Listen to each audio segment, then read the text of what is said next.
now also. I apologize. It took me a second. Hi, YouTube friends and fans. I'm going to post this up on Patreon because I know a lot of people who are on Patreon do not do Facebook. So I'm sorry, let me not miss. Grape Creek is amazing, Jason. So for YouTube folks, we're just quickly talking about, are we going to do another Underground One event in DC? The answer to that is absolutely. And the theme is the best of the rest. So that's everybody except California. And I think that it'll be, thank you, Debbie, and Rachel too. And I think it will be pretty awesome, but it's just going to be a matter of a little bit of legwork and introducing ourselves to people in Oregon and a little bit in Washington. Walla Walla will definitely be represented, because if you guys have listened to the Walla Walla podcast, you know that MCIs and I still talk about that all the time, about what a fantastic trip that was. I hope to go back there someday. Have any of you guys been there? It's crazy. It's like it was a really amazing trip. One of these things where you're like, wow, this is a very different wine region. And the wines, although high in alcohol, actually I want to address one of those things. So hold on, let me just get this YouTube thing, YouTube live link. All right. Yeah, in a sec. All right, so two things that I want to say regarding the podcast as I just finish this Pinot and then dip into the Keller Sonoma Coast Pinot is the following. One, this week I had some comments on Facebook. I had some comments on a comment that I made regarding the issue in Cahors. So in Cahors, there was, which is Malbec Central, right? We had a terrible frost and they lost about 50%, 40% of the crop. And a lot of people came back and said, oh my gosh, this is such a bellwether. This is such a terrible thing about climate change and blah, blah, blah. And actually, the one thing that I will tell you is that although I am not a climate change denier, I'm with you. You know, the particular reason that I decided to put this on Facebook was because it was terrible for Malbec and for people who love wines in the south of France and all that kind of stuff. But it was more about weather than climate. So if you haven't listened to the show with Derek Van Dam, total shout out to him because I love him. He's a great guy. But if you have not listen to that show, it's a good one to listen to because he really does a nice job of making the distinction between weather and climate. And in this case, if you listen to, I'm sorry, I keep telling you, like, listen to these podcasts, but two things. One is the show from last week, which was on Bordeaux and with Emily, and she talks about some of the issues with environmental and climate change and things like that. But she talks about weather and weather being erratic. And that is more what my point was, is that the weather is erratic. And so unlike most parts of California, although they've had some very strange weather there now too, it's very, very erratic in Europe just because of where it is, and especially in a place like Bordeaux or Southwest France, because we have an estuary, we have a lot of weather coming in off of the Atlantic. So that's all of that kind of stuff. So I just wanted to clarify and say that, I think Ellie and MCIs are back. Can we see Ellie? There's Ellie. Hey, Ellie. Hi, baby. You tired?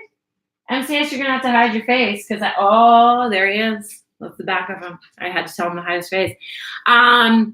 Yeah, so so one point of clarification. Okay, so that's one thing. So the second thing is on Patreon, we had a discussion about this. We did not have this discussion on Facebook. We did have it on Patreon. There was an article that came out about natural wine. And then we had a lively debate about what is natural wine and why are people saying that, it's growing so big, and they're really berating to some extent the folks who don't make natural wine. And there was a lot back and forth about, okay, well, it's ridiculous, like, natural wine. I was saying that I thought it was ridiculous that they're saying this movement, it's such a niche movement. But then people are saying, well, what about biodynamic and organic? And I want to just be super, super clear about this. Biodynamic and organic farming, whether you think that they're hooey or not, there are things and methodologies that you can follow, and they're very tightly defined. So you might not believe that biodynamic does anything. Douglas, you had asked me a question on the Facebook page, and I will answer back to you, which is that, it is, biodynamics is, I think Douglas asked this, or someone asked this. Biodynamics, there are some very interesting principles in biodynamics that likely work. Is it because people care so much and they spend so much time with their vines and they become one with them? I don't know. But there are some principles about the gravitational pull of the moon and harvesting on certain days because sap flows up and you have different tides and things like that. So some of those principles super make sense. Some of them are a little bit odd. And some of them, I don't know why they work, but they seem to work.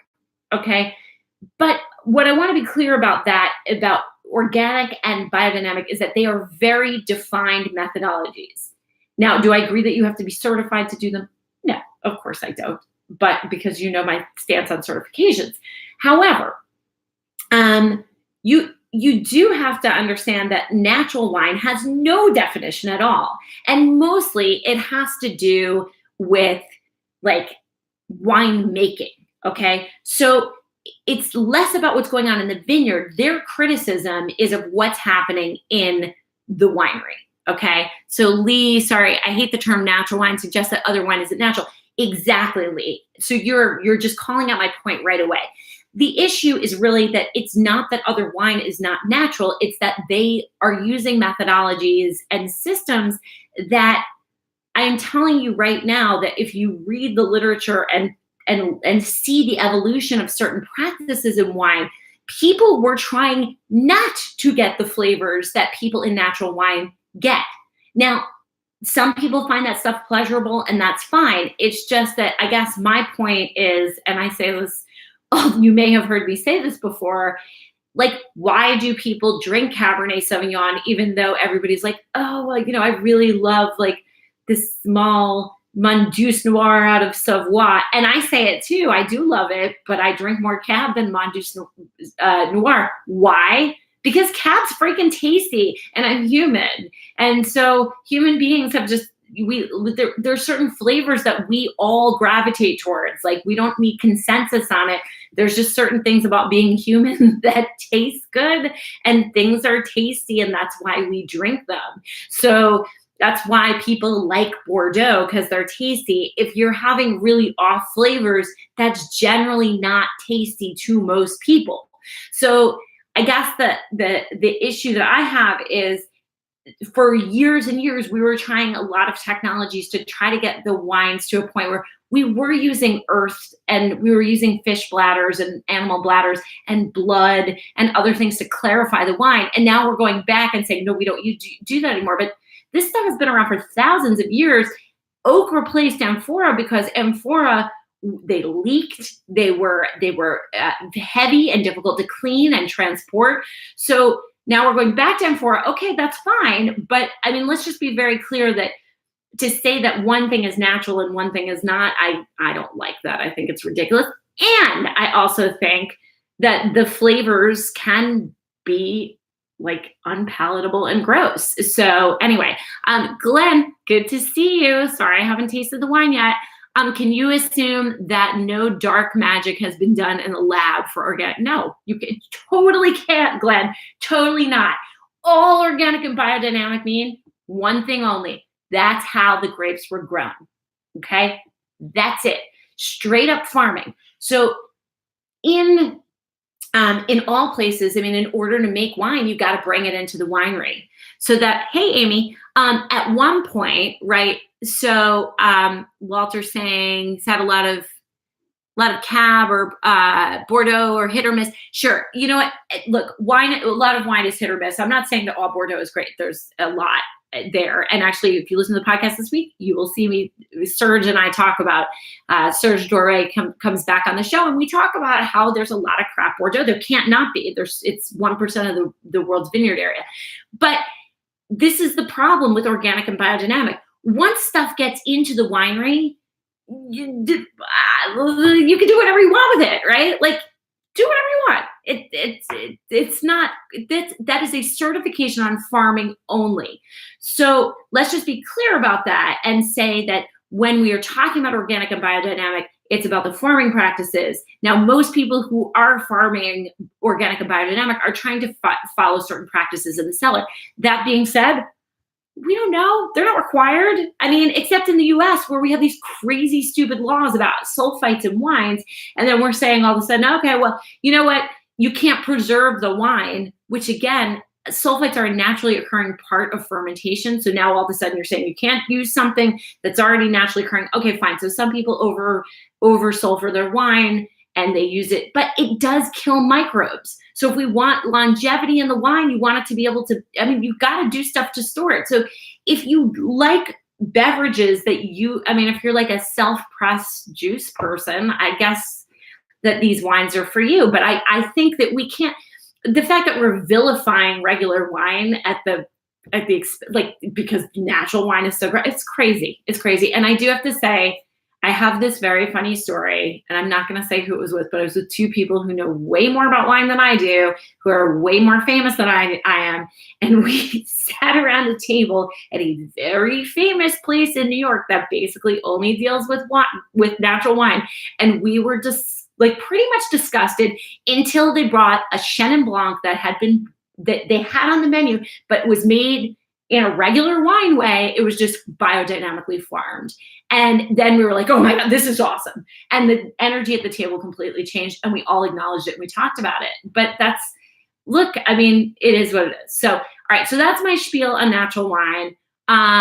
Walter said, want to drink, but I followed you for quite a bit. I can't see. Hold on. Let me see. I can't see all the way. MCIs, I need you. What? You need to come in here because I'm drinking this Keller. You're like, hey, Rick, how's it going?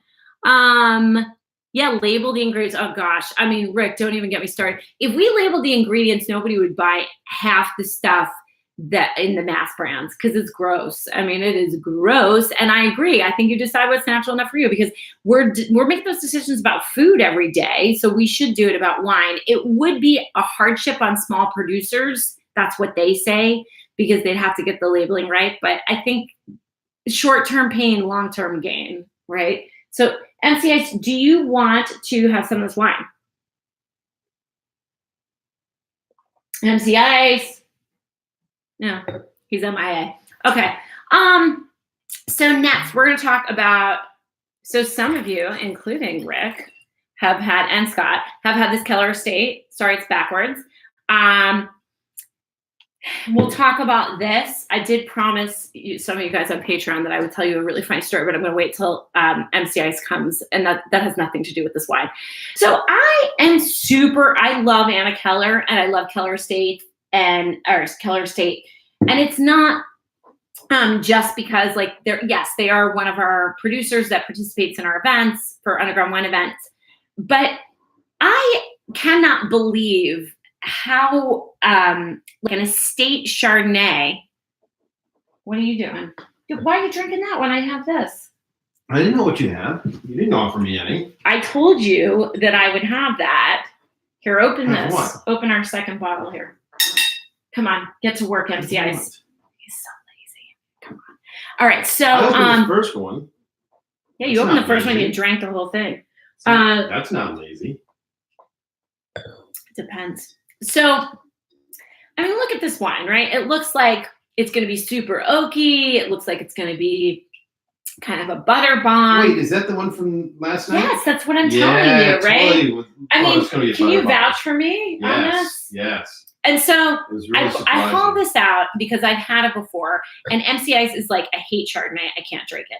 So, and we have had a couple of really bad Chardonnays recently. I'm trying to rebalance my. The best of our crappy wine. No, Oh. That's not necessarily true. Amy, it is true. Guys, will tell you, Amy, you're absolutely right. It is better on YouTube. The reception is way better on YouTube. But anyway, and you get to see this giant bookcase behind me. It's all full of Wine for Normal People books. Just kidding. Not yet. When nobody else buys it. No, stop it. No, my mom will buy most of them. No, my mom will buy most of them. My mom's like, I'm going to buy like 5 copies. Mine's already pre-ordered. You think my mother hasn't pre-ordered? You know who hasn't pre-ordered? My dad. You know my dad has not pre-ordered. My dad like edited the book and he was with me through the whole process. He's published like 4 or 5 books himself and it's hilarious. So, all right. So Kelsey, cheers to you. I mean, we are married. Wait, so. which one's which? Who, Colby and Kelsey? No, which the top is Facebook and the bottom is YouTube. Yes, okay. We've had a lot of people migrate over to YouTube because That's it's good. better. It's better reception. Anyway, neither here nor there. Okay, so you look at this wine, you're thinking, oh my God, it's going to be a butter bomb. And again, we've had some kind of nasty Chardonnay.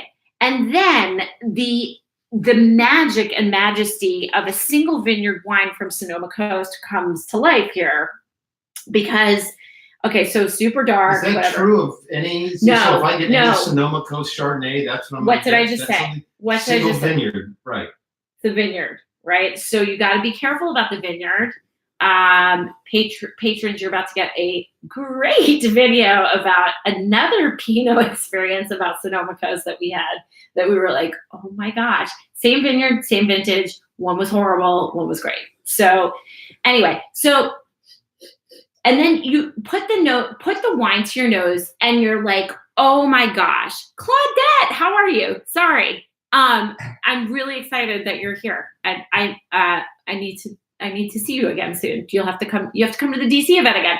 All right. So this wine, this Keller Estate, okay, again, I'm not like shilling for them. I just love this wine. So, we're here with the Chardonnay and then I'm like smelling it and it smells like pears and there's oak on it, but it's totally integrated. So the use of oak matters a lot and it is so, but it smells sort of pure in a way. It smells of fruit instead of oak. Mm-hmm. So the treatment of this wine and of the grapes, and it smells cool. It smells like a cool. Do they use a different kind of oak? No, they use French oak. They use French oak. So anyway, all right. So smell it, taste it. Gloss over that like that was a dumb question. What was a dumb question? A different kind of, what you want them to go use the tree outside? No, I'm saying maybe the squirrels are living in it. They use something different than the rest of California. No, they're not using something that's in the rest of California. This is what I would say. So this wine, the flavor is, if you can get your hands on this, and I'm not sure, it's not, none of their wines are particularly like super, super expensive. But what I will say is that this is the Oro de Plata. I think it's slightly better than the La Cruz, which is their lower tier. This was what, 400, 450 a bottle? Yeah, like more like 35 a bottle. So I think that the difference between this and it's not neutral oak. They do use a percentage of new French oak. And I think that the beautiful thing about this is that it has no malolactic fermentation, so that's part of it. So if you look on the back, they very, very clearly state that. But what you can taste is the pureness of the vineyard, and I think that the better producers in the Sonoma Coast that are doing good Chardonnay are trying to find ways to harness the power of the vineyard and of the wind. So again, Petaluma, this Keller Estate is right in the Petaluma Gap. It's very windy. There's a constant breeze there. It can get quite cold there, but they still have ample sun. So 14% alcohol should tell you that the grapes are incredibly ripe, but the balance is amazing. I never would have guessed that this is 14% alcohol. No. Here, you help yourself. You're the pro. I'm not going to pour. I can't You pour can't and talk pour at the it? same time. I can't pour and talk at the same time. So I don't know. I think, but I'm going to say this at the same time. Again, per the video that I'm about to release on Patreon, I can't tell you, like, if you don't know what you're doing with the fruit that you get in Sonoma Coast, I think things can go terribly wrong, because poor oak treatment on grapes that are really ripened to the right level can really influence wine and then make it a winemaker's wine as opposed to a vineyard's wine. So I think that is a very important distinction to look for, especially in Sonoma Coast. Kelsey, where is Sonoma Coast in relation to Sonoma proper? Great question. It is a fantastic question. I would expect no less from the Kelsey Colby combo. This is what I will say. So Sonoma Coast is literally on the coast. It's on the western flank of California. So the way that it goes, just to give us a little bit of orientation, is that San Francisco is sort of in the south. If we get San Francisco's here, you cross the Golden Gate Bridge. Okay, you could go actually this way and go off to Napa. But if you go north, sort of northwest, you are going up into Sonoma. So it's Highway 101, and you go up, and then. Wow, you're doing this backwards for you. That's good. I'm trying. Yeah. Yeah. So then we've got on the towards the west is where the ocean is. So along that stretch is where the Sonoma Coast is. It literally is on the coast. Now, the problem or the challenge is that it is enormous. So it basically stretches from Marin County, which is the county right above San Francisco. So you cross the bridge over San Francisco, and then right over there is Marin County. And then you keep driving through Marin County, and then there's some wine in Marin County and in northern Marin County, but then you get into southern Sonoma. That's where the Carneros region is, and then you get into Sonoma proper, and you keep going. For Petaluma Petaluma town is there. Now, if you went west from Petaluma, this is where Keller is from, and this is a very different kind of place, because the Petaluma Gap, the coast in California, all up and down the coast until really you hit LA or near LA, is mountainous. And so from that sort of volcanic plate uplift, you have a set of coastal mountains that blocks a lot of that cooler air. That's why we're able to do wine growing in a lot of parts of Sonoma, because otherwise you would get these whipping breezes off of the ocean, and it would be violent, and you might get really bad weather, and it would be too cold. What about like Mendocino? Where's that? Is that? Well, let's get to that. I just want to finish the question on Sonoma Coast. So here's the problem. We have an expanse. Sonoma itself is very huge. So we have an expanse of Sonoma Coast that goes down from just, sort of the northern tip of Marin County, southern tip of Sonoma, and goes all the way up to Mendocino County. It's huge. I want to say it's a couple 100,000 acres that it covers. Now, that is not all that's planted. I think it's only about like 12 or 15,000 acres that are planted. But in that range, you have the opportunity to make wines of all stripes. You could make wines in really hot pockets where, it's no different from any other place that's making Pinot Noir in the Russian River Valley, which is a little bit warmer. You have places where it's freezing, the grapes barely ripen. You have stuff in between. And then now what they're trying to do with Sonoma Coast is carve it up into sub-appellations, because it's meaningless. Really, if you get a wine from Sonoma Coast, I'm telling you right now, unless you know the producer, it's an absolutely meaningless appellation. And that is tough, right? So we're buying things that we think, okay, well, this should be a cool climate appellation because it's on the coast and it's cold and someone told me it is, and they grow Pinot and Chardonnay. No, not true. So because it's so huge and so diverse, Now we've got a huge problem because what are you going to drink? Like, what are you going to drink from there? I don't know. You get something huge, you get something really subtle, you get something ripe, you get something unripe. So now they're carving it into sub-appellations. The first one was Fort Ross Seaview, which is sort of on the, then there's another one. Oh my gosh, there's another one that I cannot remember right now, but I know I will remember in 5 minutes. And then Petaluma Gap is the one that really at this point is very significant because people have been buying grapes from people like Keller and others for decades, but they haven't told anybody that they're buying it. So they put the appellation Sonoma. But Petaluma Gap is cold, like cool. Not too cold that you can't ripen, but it's cool. And so you get these really fresh, beautiful flavors. What you decide to do with the grapes afterwards is up to you. You could oak the hell out of it and ruin it, or you could limit malolactic fermentation through temperature control and have this really lovely wine like this one. There's a lot you can do.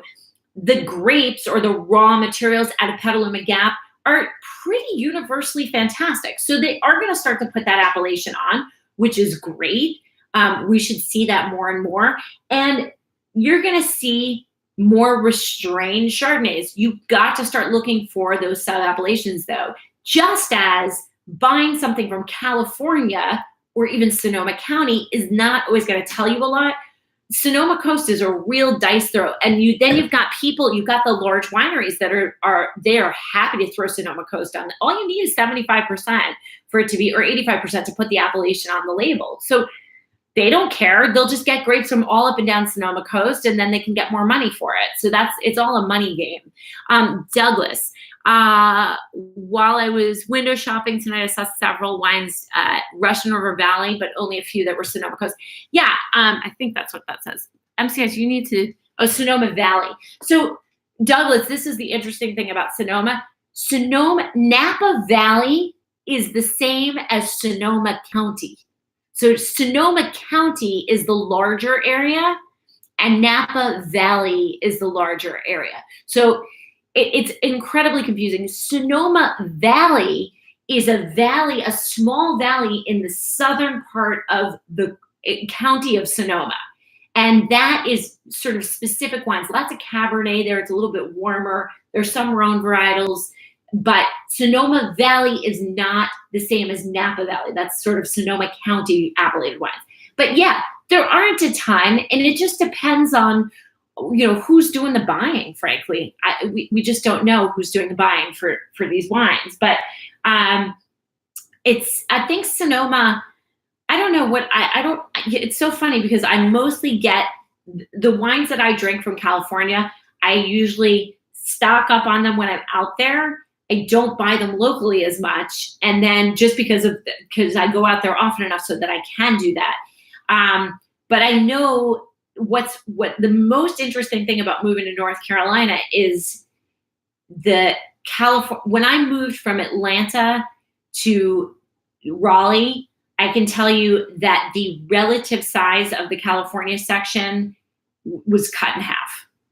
So there's way more European and global wine in this market, which I would consider a better and more sophisticated wine market, frankly, just because it's highly educated people really are interested. They travel a lot. So it's a different story from Atlanta where it was mainly California wines. It's interesting. I don't know. No? Do you agree with that? I agree with that. Are you more bewildered here? You need more help here? We have better help here. We have better help here, yes. Our grocery store needs some help, but Gosh, we have more sad. Good wine stores. It really, I know. We have more good small wine stores. Well, that's the only place you can get it, and that's the other thing that I think is so crazy that varies market to market.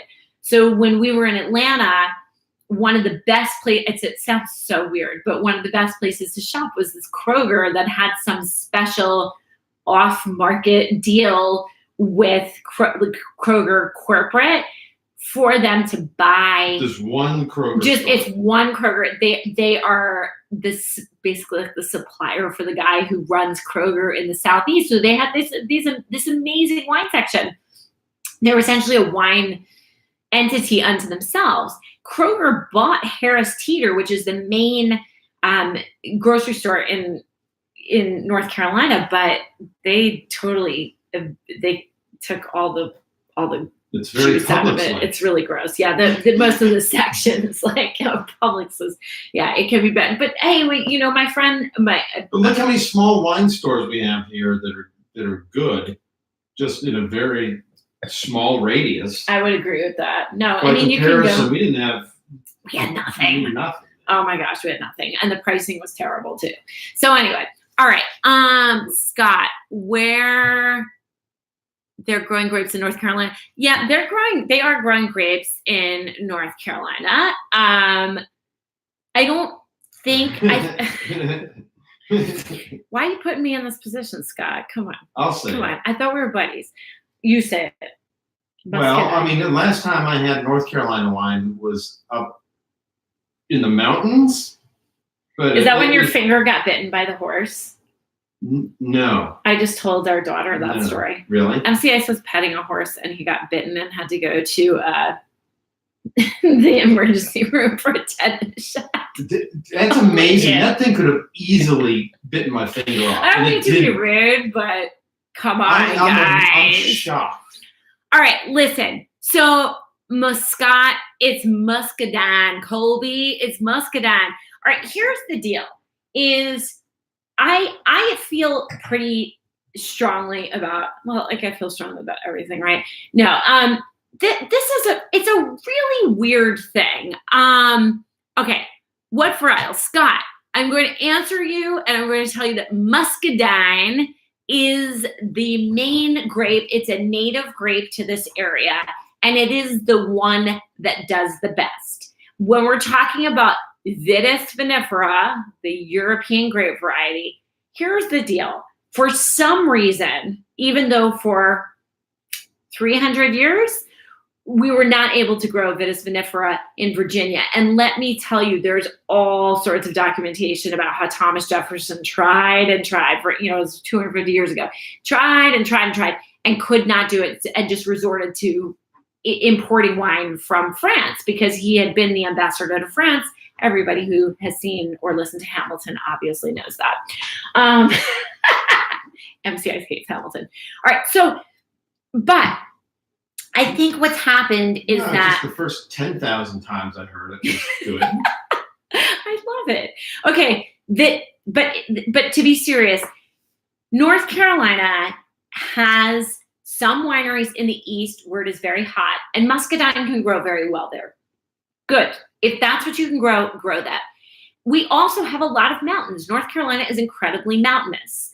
The problem is the same problem that they've had for a long time in many realms and possibilities, is that the soil types are heavy. They're very heavy, which made them, in colonial times, not a desirable place to settle. And here, in terms of wine, it is very difficult to grow things in soils that are not well drained.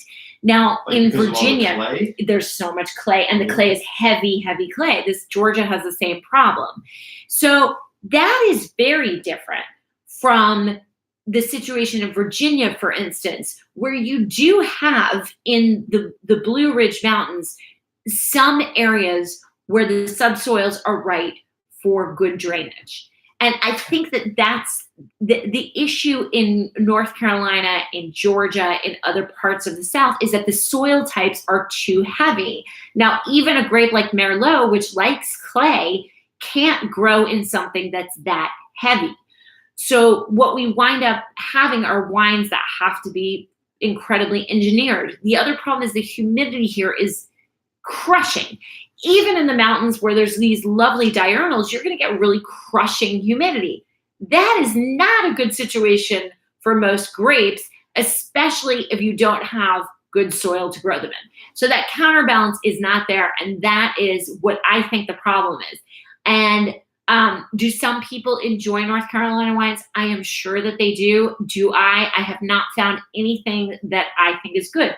Virginia is all based on site. Amy, I see you're talking about Dr. Frank and Riesling. Very different situation, because the soil types up north, we're talking about a completely different part of the country where you've got very well draining soils up north. So the reason that Constantine Frank was able to grow grapes in the Finger Lakes is because he recognized that the issue that they were dealing with was a climate issue and not a soil issue.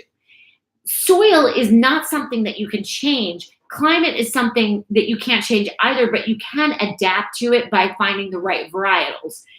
If they had the fundamentals of good soil to be able to farm, then you're in business.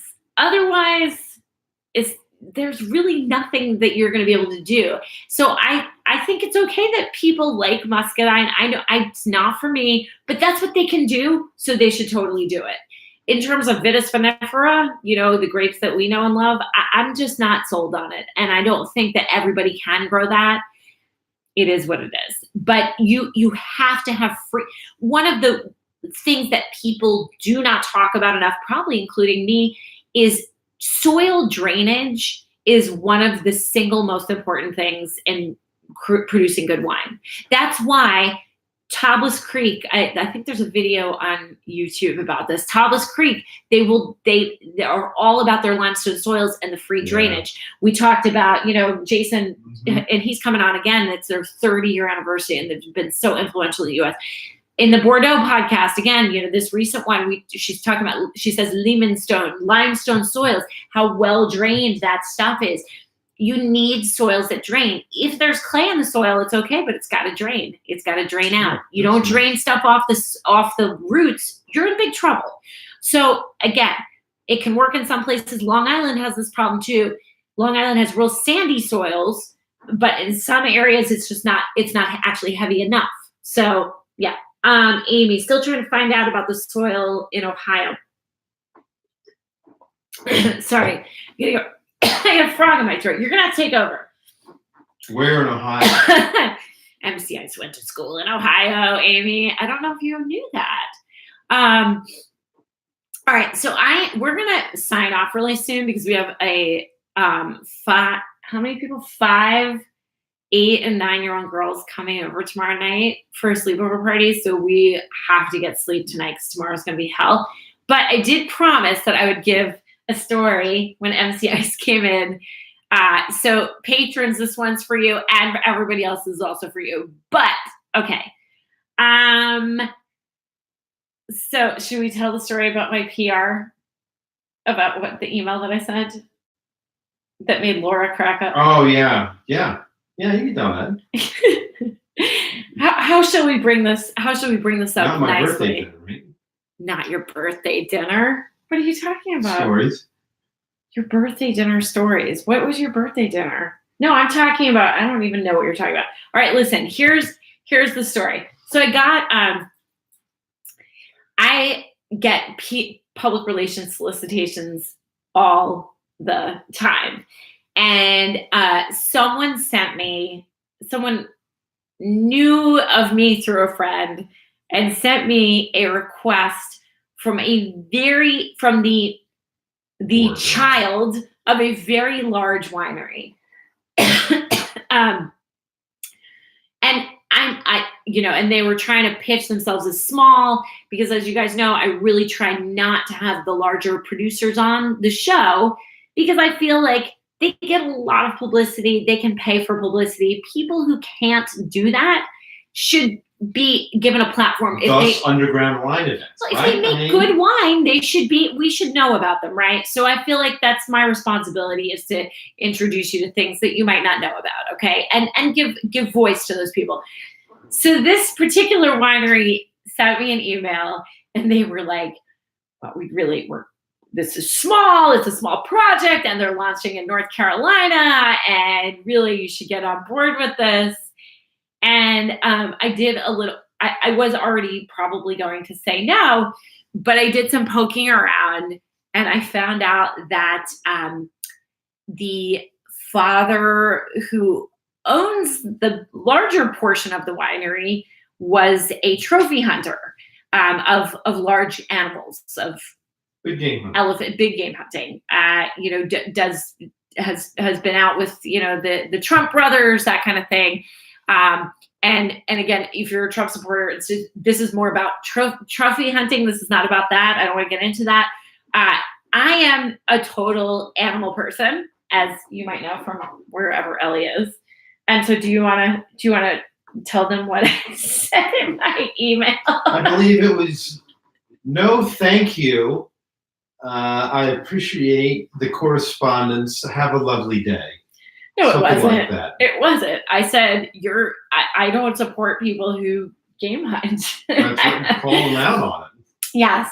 So I feel like I'm so going to get myself in trouble someday. But I really do think that, like, we've got to, I can't, like, I couldn't let it go. It was a little harsher than that. What, my email? Yes. What was it? Wasn't it?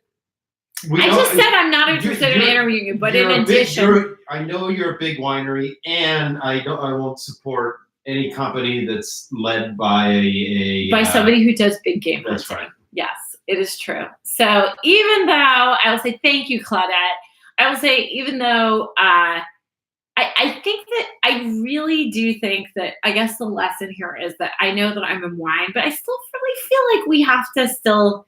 I love animals. I don't think game hunting is okay. I don't think it's okay to kill lions and things like that. It's just not my thing.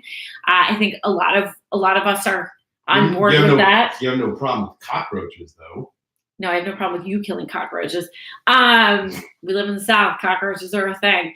But I felt like it was very important to stand up for what I believed in, even though it was wine. I don't think you should support wineries that or any companies really that don't don't support your ethos. So that was just a funny story.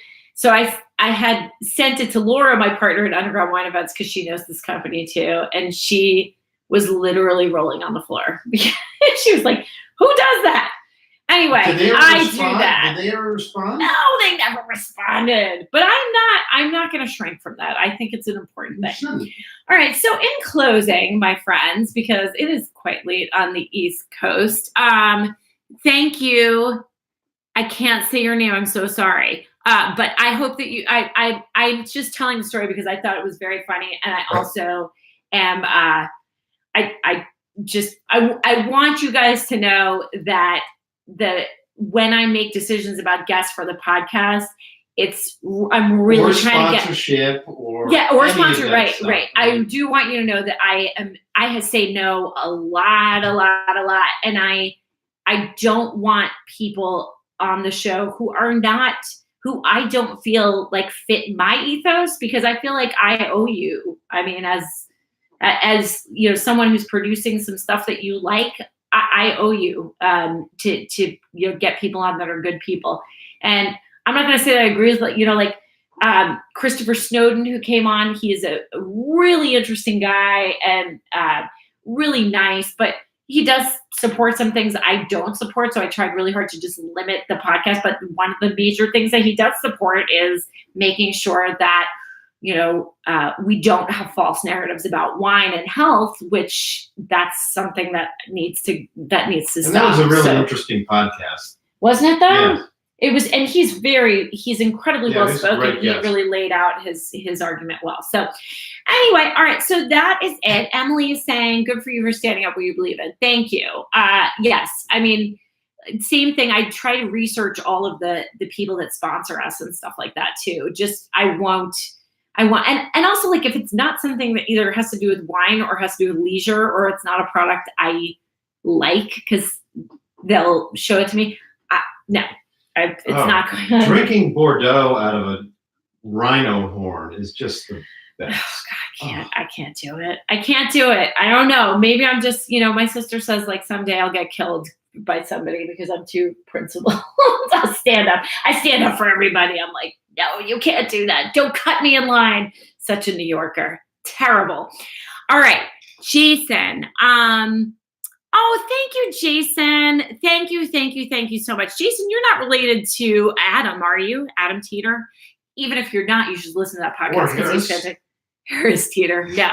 Thank you so much. I cannot tell you how much. Thank you, Lynn. Also, you guys really, I know that it sounds crazy, but $1 or $2 a month is enormous to us. If everyone or a lot of people who listen to the podcast donated $1 or $2 a month, we could, oh my God, every day she gets up and she gets ready, brushing her teeth in the mirror, and she talks about how much she loves. I do. I love that. I on love it. Patreon. And hopefully you all are getting some value out of it, but I just really appreciate it, because in this crazy media world, there's really, the ads don't pay the bills. So I appreciate it. And really, I'm not even kidding, $1 or $2 goes an enormous, enormous way in our world. So thank you, thank you, thank you. I can't even, it like makes me want to cry to think that you guys would give us your treasure and support. So thank you. In closing, let's see, Amy said, found the podcast with Christopher fascinating. It's a very fascinating thing. Yeah, like I said, I don't know that I agree with like all of his stuff, but I definitely agree with when you start to drill down into it. And one of the really exciting things, Amy, is, and anybody else that listened to that show, is that I don't know if it was from our show and other things or whatever, but I noticed that after we launched that show, about a week later, there were a bunch of other articles that came out. Christopher was interviewed for some of them. So yeah, so I'm hoping that maybe somebody somewhere told you that he was in Forbes. It was good. It was good stuff. So I don't care how it gets out. I'm glad that it does. Jason, yeah, no, Adam, and you and Adam aren't related. Well, maybe we'll just introduce you anyway. He's a really cool guy. All right. So that's all we have for tonight. Like I said, we got to get some sleep because we're going to be up with this. I can't believe I had a kid 8 years ago. I'm sorry. That's like, it's a great, for those of you who are parents, you really understand this thing where it's like, where did that time go? I remember that day. I had a C-section 8 years ago, and now. Well, because this time 8 years ago, we're saying, are you ready? Because tomorrow, when you know when it's coming. Oh my gosh, no scheduled. labor, right? Man. Yeah. Douglas, get in touch with me about DC. We'll figure some stuff out, and I have a lot for you to do if you want to come. Colby, love you guys, you and Kelsey, and I'll see you guys. You just signed up for a bunch of classes. Oh my gosh, that was the other thing. I totally forgot. Bunch of classes online on winefornormalpeople.com. Duh. I didn't shill my stuff. Great classes coming up. So, and totally new ones that you haven't seen before. So they're online. I'll be pimping them out on Facebook and everywhere else, just to let you know what's there. There's a rosé class. If you are in the UK and you happen to see this, I made this class for you. I'm not sure got to think about how I'm going to let the listeners in the UK know, I guess on the podcast. That's the best way to go. All right. Jason, DC dates, November 9th is the Best of the Rest event. That is going to be everybody except California will be included in that. And we're working on getting the producers now, but it's going to be an awesome event. Really, literally like the best. I'm not kidding when I say the best of the rest. We're really working on that. So, oh, cool. I'm so excited that Annie, if you have any suggestions of how I can get in touch with other people and let them know in the UK that we're offering this class, it's on a Sunday afternoon. If it goes well, I will do this all the time. I love, connecting with you guys in the UK and also on the continent and stuff like that. So anyway, we managed to get Australia nailed down. We have a lot of people taking classes in Australia now because the times line up. Actually, when it's nighttime here, it's kind of like, the mid-morning there or afternoon there. But yeah. Anyway, all right. Colby, yes, pre-fun. Colby, the book, friend. The book is coming out. The book will be out November 5th, and the event is November 9th. So kickoff party in DC, it's possibly. I know we talked about that. Yeah, we talked about that for a long time. So. All in one place. You're going to need to go. Douglas, contact me separately. We'll figure it out. You will not need a car. No, you never need a car. Very, very, very easy. Everything we do is sort of in one place, and it's at George Washington University. Totally easy. Don't worry, we got you covered. All right, guys, you're awesome. I just love you. Thank you so much. I'm going to be so excited drinking the rest of my Keller now. You all are fantastic. I will talk to you soon. Anybody have any questions about the classes or anything else, let me know. And that's it. With that, this has been another Don't you love the sign off? Right now you can see me say the sign off. This has been another YouTube, Facebook Live, and we will catch you next time. Thanks, guys. Good job.